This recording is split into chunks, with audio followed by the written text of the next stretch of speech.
Andrés Fontessia est responsable d'habitation, Nathalie Genois, directrice générale de la Confédération québécoise des coopératives d'habitation, et Patrick Préville, directeur général de la Fédération de l'habitation coopérative du Québec, et Stéphanie Lapointe-Gauthier, résidente de la coop de l'Îlot Fleury dans Saint-Roch.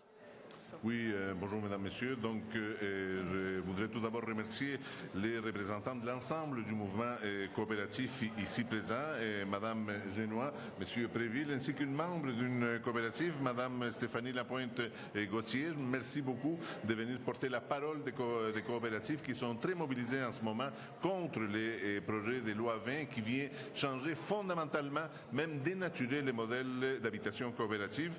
Dans quelques minutes, je vais déposer une pétition initiée par la Fédération de l'habitation coopérative du Québec qui a récolté presque 15 000 noms, en fait 14 956 pour être plus précis. Le message est clair, laissez donc les coopératives tranquilles.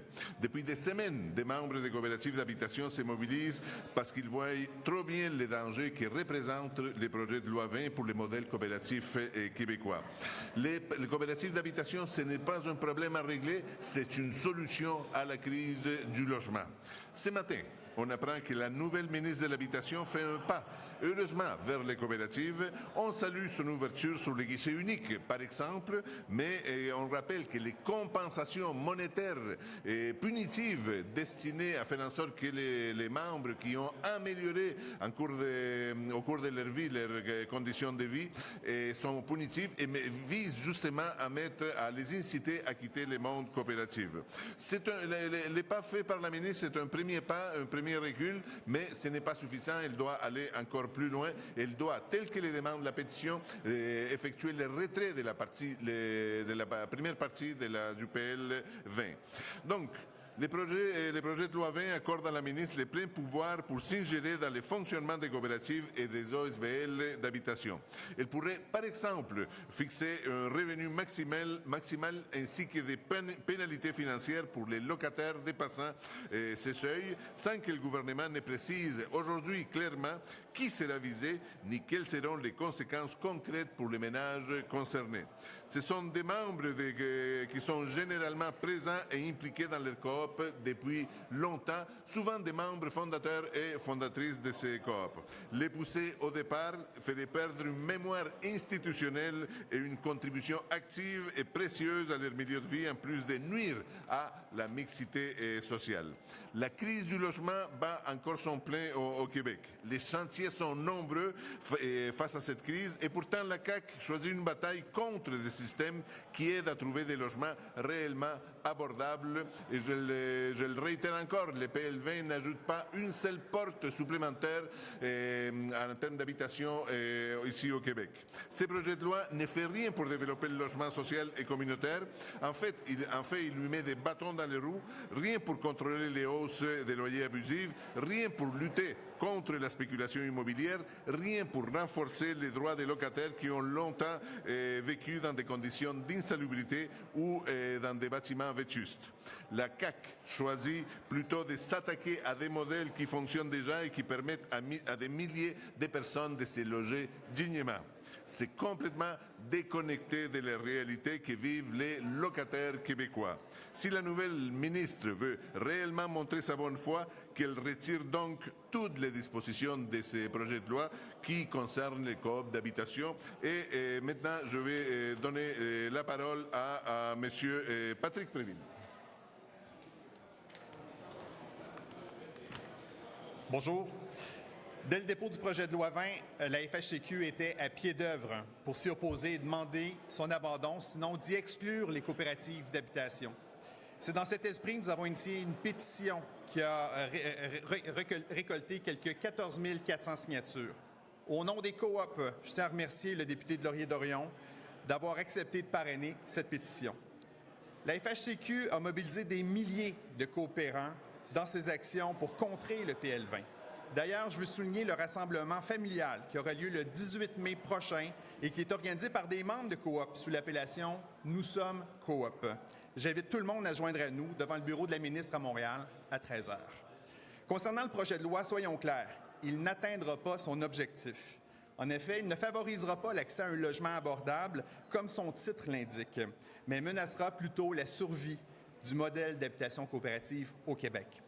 Le PL20 représente une ingérence inutile et questionnable dans la gestion démocratique des coopératives d'habitation. Nos inquiétudes sont réelles. Et c'est pourquoi nous demandons au gouvernement de faire marche arrière avec ce projet de loi. Si le gouvernement souhaite réellement favoriser l'accès à un logement abordable, il doit envisager d'investir massivement dans le développement de solutions réellement abordables et s'engager dans une transformation de l'habitation au Québec. Le gouvernement a ciblé 3 priorités. Réduire la pression sur les familles québécoises, protéger et propulser notre économie et redonner confiance en l'avenir. Favoriser la croissance du secteur des coopératives d'habitation, un des importants piliers de l'économie sociale, c'est assurément une clé à considérer pour permettre au gouvernement d'atteindre ses objectifs. Nous sommes prêts à collaborer dans cette démarche de mise à l'échelle de notre secteur afin de mieux loger le Québec. Merci. Merci beaucoup. Madame Génois. Bonjour.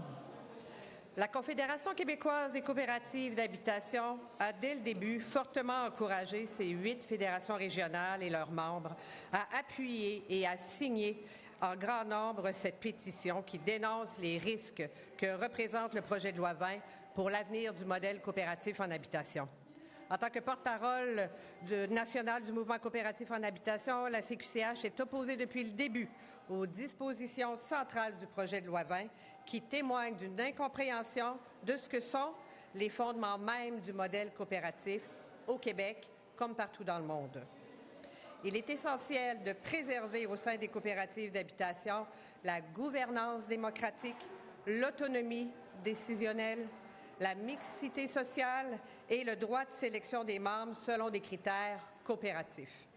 En effet, orienter vers une coopérative des personnes qui ne connaissent pas ou qui ne démontrent pas la volonté de s'investir dans la vie coopérative créera des situations de gouvernance difficiles pour les coops, mettant à risque leur bon fonctionnement, sans compter que ces personnes risquent d'y être malheureuses. Bon, nous avons vu ce matin l'ouverture de la ministre de l'Habitation. Nous saluons cette ouverture, mais ce n'est que le début des négociations en ce sens, car l'ensemble du projet de loi doit être retiré.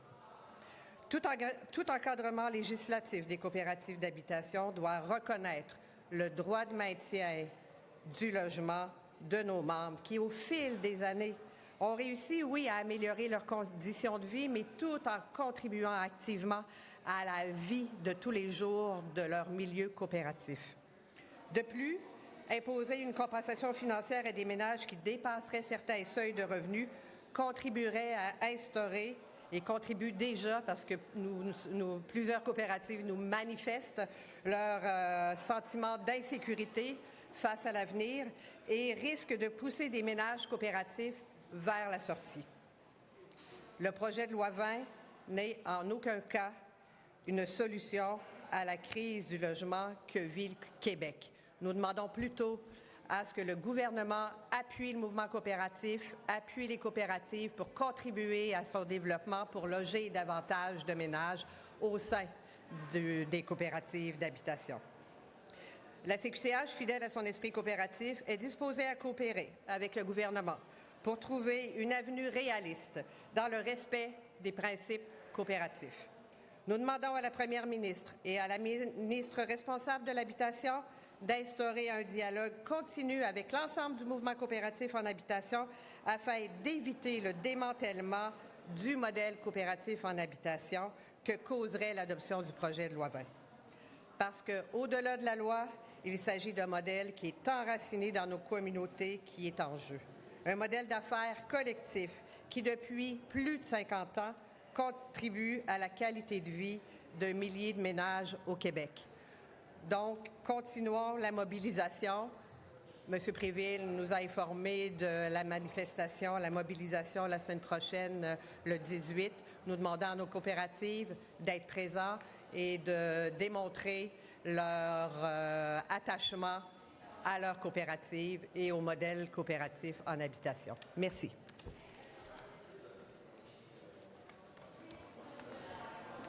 Bonjour, je m'appelle Stéphanie. Je suis membre de la coopérative d'habitation L'Îlot Fleury.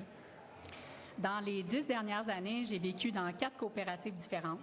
Pas parce que j'aime déménager, personne n'aime ça, mais parce que les coops, pour moi, c'est une manière de tenir debout dans un Québec que je rêve plus soudé socialement. Quand j'étais petite, je disais que je voulais un monde où tout le monde serait des amis. Plus tard, j'ai commencé à dire que je voulais vivre dans une commune.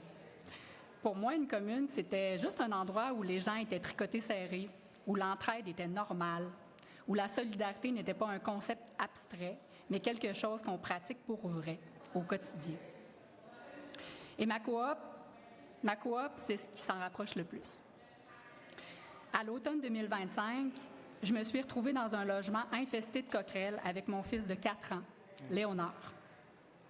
2 mois plus tard, en pleine crise du logement, j'ai réussi à trouver un 4,5 dans une coop où mon petit bonhomme et mon caniche royal peuvent jouer dans la cour arrière. Un miracle, oui, mais aussi beaucoup d'efforts. Les coops, c'est la preuve vivante qu'on peut construire nous-mêmes un vivre ensemble qui nous ressemble, tout en diminuant les coûts de l'habitation. Et l'autogestion, c'est le cœur battant de ce mouvement. Nous enlever le droit de sélectionner nos futurs membres, c'est mettre en péril la cohésion sociale de chaque coop. C'est fragiliser un équilibre qui prend des années à construire et qui peut se détruire en un claquement de doigts. Oui, il est essentiel d'aider les personnes à faible revenu, mais ce n'est pas la mission des coopératives d'habitation. Le projet de loi 20 dénature la mission des coops. Il chiffonne nos lettres patentes. Il transforme les coops en outils pour compenser des manquements politiques en matière de logement. Si le gouvernement veut plus de logements pour les ménages à faible revenu, et il a raison d'en vouloir, bien qu'il investisse dans le logement social, qu'il finance davantage d'unités, qu'il propose des incitatifs, par exemple 50 des unités plutôt que 25 mais qu'il laisse les coops libres d'accepter ou de refuser, qu'il ne défigure pas un mouvement qui fonctionne bien. Nous savons de quoi nous avons besoin. Nous avons la capacité de nous autogérer. Nous avons le droit de nous autodéterminer. Vive les coops libres! Merci, Madame Lapointe. Très beau témoignage. Donc, le gouvernement, la ministre de l'Habitation, doit retirer la partie 1 de son projet de loi 20 et laisser donc les coops vivre en paix. Merci beaucoup.